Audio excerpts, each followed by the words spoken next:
السلام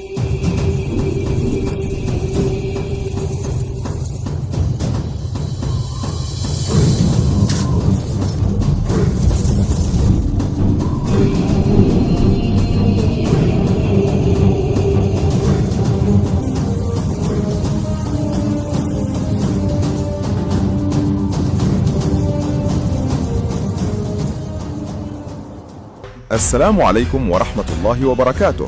أهلا ومرحبا بكم يا أصدقائي الأعزاء في حلقة جديدة مشوقة من مسلسل المؤسس أورهان. اليوم الأحداث بلغت ذروتها والصراع داخل القبيلة أصبح على أشده.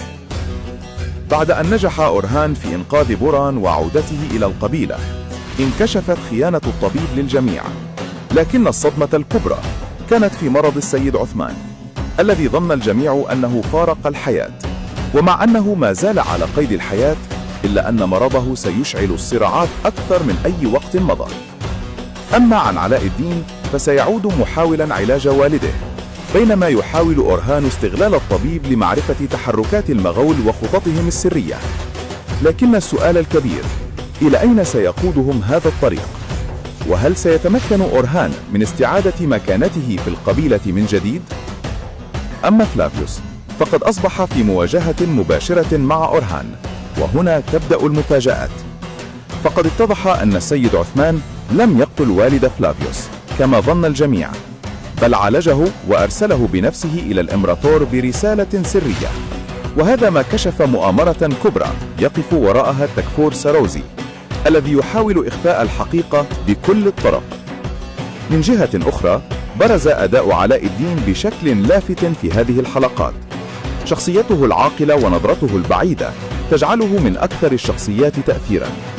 هو يدرك تماما أن شاهين شاه يطمع في السلطة، ومع ذلك يسير الأمور بحكمة.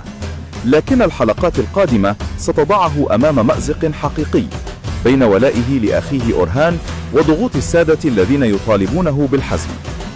وفي الإعلان الجديد تظهر مفاجأة قوية.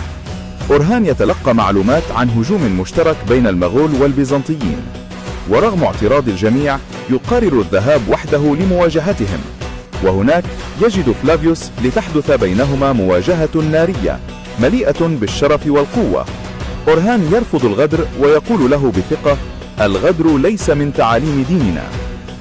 لكن يا أصدقاء، يبدو أن فلافيوس ليس سوى طعم في فخ محكم نصبه تيمورتاش، وربما يقع أورهان في الأسر. وهنا ستتغير كل موازين القوة داخل القبيلة.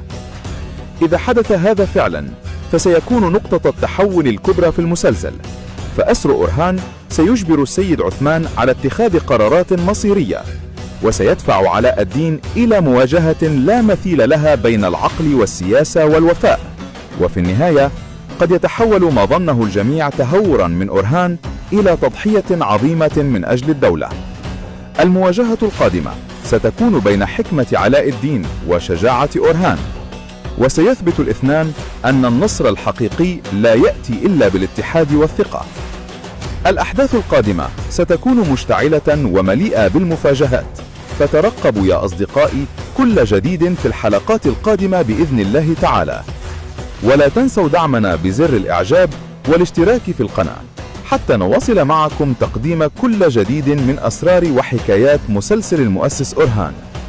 دمتم في أمان الله، والسلام عليكم ورحمة الله وبركاته.